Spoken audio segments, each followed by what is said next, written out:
আসসালামু আলাইকুম প্রিয় শিক্ষার্থী, স্বাগত জানাচ্ছি তোমাদের দশম শ্রেণীর গণিত ক্লাস অনুশীলনী 16.1 পরিমিতি অংশ।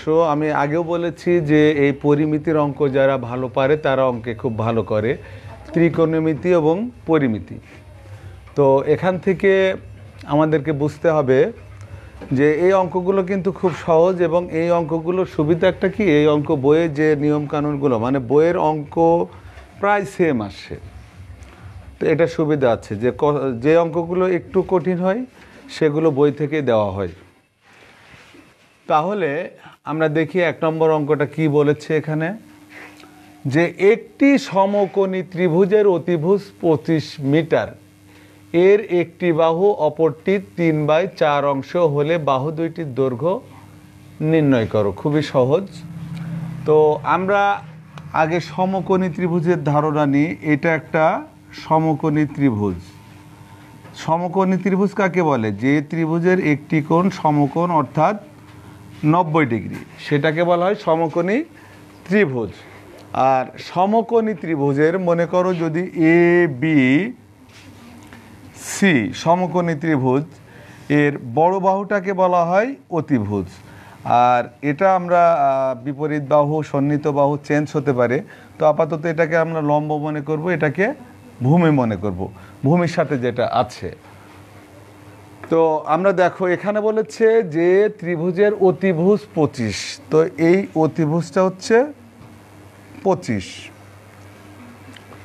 এর একটি বাহু অপর বাহুর 3/4 অংশ, তার মানে আরও দুইটা বাহু আছে। তো এই দুইটা বাহু একটার আর একটা 3/4 অংশ। তো আমরা এই অঙ্কটা এখানে যেহেতু শুরু করেছি, এটা এই অঙ্কেরই চিত্র মনে করো। তো আমরা লিখে নেব, চিত্রটা আমার থাকবে মনে করি একটি বাহু এক্স, একটি দেওয়া আছে আর একটি দেওয়া নাই, তাই একটি বাহু এক্স, আর অপরটি কি হয়ে যাবে দেখো, অপরটি এখানে বলেছেই যে একটি বাহু অপরটির 3/4 অংশ। তো আমরা এর একটা মানে যে কোনো একটি এক্স ধরলে আর একটা হবে এক্স এর 3/4 সমান 3x/4। তো দুইটি বাহু আমরা পেয়েছি। কিন্তু সমকোণী ত্রিভুজের ক্ষেত্রে আমাদের পিথাগোরাসের উপপাদ্য থেকে তোমরা জানো যে অতিভুজ স্কোয়ার সমান কি লম্ব স্কোয়ার যোগ ভূমি স্কোয়ার। তা আমরা ওইটাই লিখবো যে পিথাগোরাসের উপপাদ্য হতে পায়, পিথাগোরাসের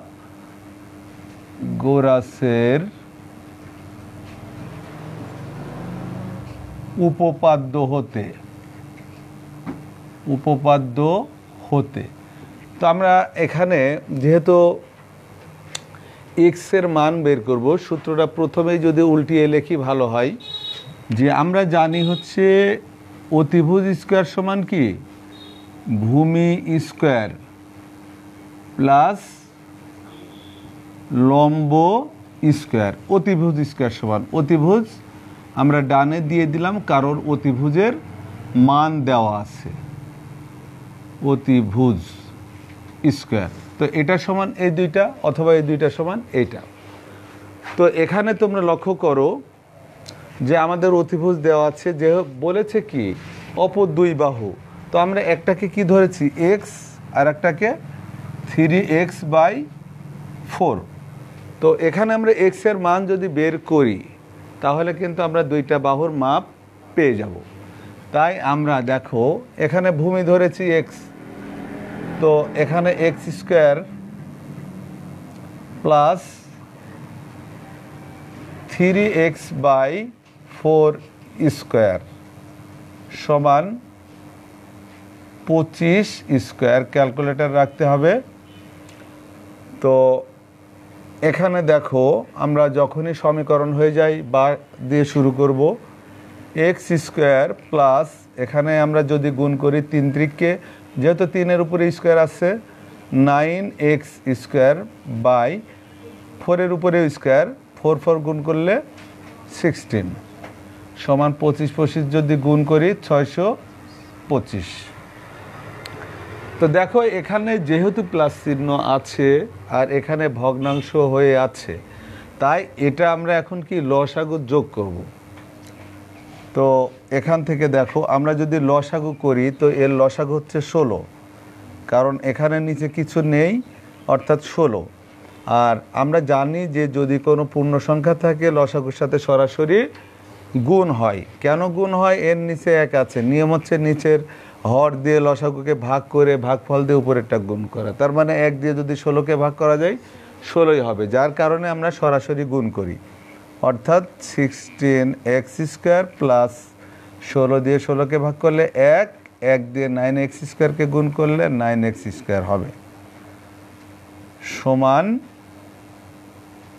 625। তো আমরা এখন এই সমীকরণে আড়াআড়ি গুণ হবে। এটা আছে দেখো 16 আর 9 কত হয়? 25x² সমান দিয়ে আমরা 625 গুণন 16, 625 গুণন 16। তো আমরা দেখো আমরা এখান থেকে কি করব, যেহেতু আমরা x এর মান বের করব তাই এখান থেকে 25কেও আমরা ডান পাশে নিয়ে যাব সমীকরণে। তাই এখানে x² সমান এই যে 10,000, এই দুটা গুণ করে দেখো 10,000 হলো, তারই সাথে ভাগ হিসাবে এই 25টা নিচে দিয়ে দিব। তাহলে এখানে দেখো বা x² সমান আমরা ভাগ করলে পাচ্ছি 400। তো অঙ্ক আমাদের প্রায় হয়ে যাচ্ছে। আমাদের মান দরকার কিসের? x এর মান দরকার। x পাইলে আমরা 2 বাহু পাবো। তো এই স্কোয়ার তুলতে আমরা এখানে রুট ব্যবহার করব, বা x সমান √400, অতএব x সমান 20।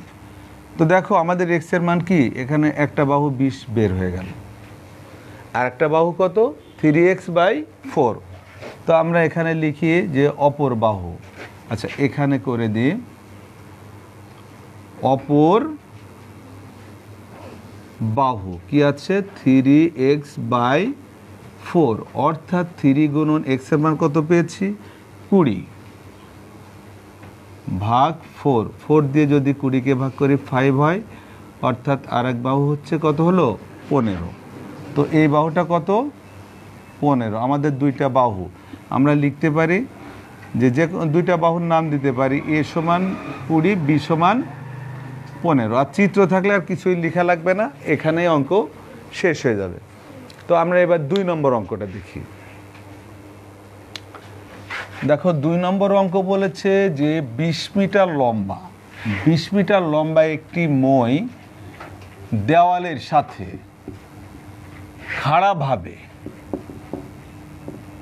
খাড়াভাবে আছে। মইটির গোড়া দেওয়াল থেকে কত দূরে সরালে উপর থেকে মইটি 4 মিটার নিচে নেমে আসবে?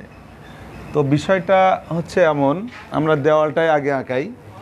মনে করে এটা একটা দেওয়াল, এটা নাম্বার 2, এটা একটা কি দেওয়াল, এটা প্রাচীর মনে করো, এদিকে বড় আছে। তো এখানে মইটা এইভাবে খাড়া করা আছে। তো মইটার উচ্চতা বলা হয়েছে কত? এই টোটাল 20 মিটার। আগে বুঝতে হবে। আর এটা হচ্ছে ভূমি, এটা হচ্ছে ভূমি বা মাটি। তো এখন বলা হচ্ছে যে মেন কথা বলেছে 20 মিটার লম্বা একটি মই দেওয়ালের সাথে খাড়াভাবে আছে। এতে থাকলো বলছে যে মইটির গোড়া দেওয়াল থেকে কত দূরে, মানে মইটা এখান থেকে কত এদিকে সরালে উপর থেকে 4 মিটার সরে আসবে, অর্থাৎ মইটা এমন হয়ে যাবে। বোঝো, মইটা হয়ে যাবে এমন। তাহলে এখান থেকে এইটুকুর দূরত্ব কত? 4 মিটার। তাহলে এই হাইট কত নিচে নামলো? দেখো এই চিত্র আকারে 20 - 4 সমান 16। তো এটা হচ্ছে 16 মিটার। তো বলতেছে কত দূরত্ব, আমাদের এই দূরত্বটুকু বের করতে হবে। তো আমরা এটাকে যদি মনে করি a বিসি। এটাও কি ভূমির সাথে যখন একটা দেওয়াল এবং মইটা লম্বা হয়ে উঠেছে, তো লম্বা হয়ে যখন উঠেছে তার মানে কি এটা হচ্ছে একটা সমকোণী ত্রিভুজ হয়ে গেছে। তো তার অতিভুজ যেহেতু মইটা 20 মিটার ছিল, অর্থাৎ এটা হচ্ছে 20 মিটার, আর এই 4 মিটার নিচে মাথা চলে আসলো, তার মানে এই যে মাটির থেকে এইটুকুর দূরত্ব 16 মিটার। তো কত দূরে আসলো? তো আমরা আগের ওই সূত্রে অ্যাপ্লাই করতে পারি যে অতিভুজ স্কোয়ার সমান লম্ব স্কোয়ার প্লাস ভূমি স্কোয়ার, অর্থাৎ এই ভূমিটা আমরা বিসি বের করব। বিসি যেহেতু বের করব, আমরা একইভাবে আমরা এই চিত্র যখন আঁকাবো আর এগুলো যখন লিখবো, আর কিছু লেখার দরকার হবে না। আর যদি চিত্র কেউ না আঁকাও লিখতে হবে যে অতিভুজ সমান মই অতিভুজ সমান 20। তারপরে আমরা লিখব যে ভূমি থেকে মইটা ছিল 20 মিটার, অর্থাৎ লম্ব 4 মিটার নামানো হয়েছে, তাই হচ্ছে লম্ব দূরত্ব আমরা তখন লিখব 20 - 4 = 16। তারপরে ভূমি কত। তো এইগুলো চিত্রে থাকলে আর কিছুই লেখার দরকার হবে না, আমরা ডিরেক্ট এটা দেব বিসি। ওই পিথাগোরাসের উপপাদ্য থেকে কি পাই? ভূমি স্কোয়ার। আমাদের বের করতে হবে কি? ভূমি স্কোয়ার। ভূমি বের করা লাগবে। ভূমি স্কোয়ার সমান ওই একই সূত্রের থেকে দেখো অতিভুজ স্কোয়ার মাইনাস লম্ব স্কোয়ার। এটা বুঝতে হবে, যেখানে অতিভুজ স্কোয়ার সমান ভূমি স্কোয়ার প্লাস লম্ব স্কোয়ার থাকে, এখান থেকে যখন আমরা ভূমি বের করব তখন অতিভুজ থেকে লম্ব মাইনাস, আর যখন লম্ব বের করব তখন অতিভুজ থেকে ভূমি মাইনাস করে দেব। তো আমরা ভূমি বের করছি অতিভুজ থেকে লম্ব, তাহলে ভূমিটা কি? এবিসি যে দিয়েছি, ভূমি হচ্ছে বিসি স্কোয়ার সমান অতিভুজ হচ্ছে এখানে এর থেকে বি পর্যন্ত। এটা তোমরা হচ্ছে চলক যা বসাও কোনো সমস্যা নেই। আর লম্ব হচ্ছে এসি। তো আমরা মান বসাই এখন। বিসি তো আমাদের বের করা লাগবে, তো বিসি স্কোয়ার সমান এ বি হচ্ছে অতিভুজ, অর্থাৎ 20 স্কোয়ার মাইনাস এসি হচ্ছে এই যে 16, মানে এটা টোটাল 20 ছিল, 4 মিটার নেমেছে, তাই 16 স্কোয়ার, অর্থাৎ দেখো বিসি স্কোয়ার। মানে তোমাদের অঙ্ক পড়ে বুঝতে হবে, অঙ্ক পড়ে বুঝলে এই সূত্র তোমরাও জানো। মেন যুক্তি হচ্ছে অঙ্কটা তোমাকে মাথার ভিতরে নিতে হবে, কি ছিল কি হয়েছে। তাহলে 400 20 গুণ করলে 400 মাইনাস 16 গুণ করলে 160, 6 256। আচ্ছা, অর্থাৎ বিসি স্কোয়ার সমান 144। তো দেখো আমরা বিসির মান বের করব, স্কোয়ারের মান 9, তাই এখানে আমরা লিখব বিসি সমান √144, অর্থাৎ এর বর্গ করলে বিসি সমান 12। বিসি সমান 12। তো দেখো আমাদের সরাতে হবে কত মিটার? এখান থেকে বইটা সরানো হয়েছে, এইটুকু হচ্ছে 12 মিটার। তো প্রিয় শিক্ষার্থী, ক্লাস এখানেই শেষ করছি। পরবর্তীতে তোমাদের পরবর্তী অঙ্কগুলো দেখানো হবে। আল্লাহ হাফেজ।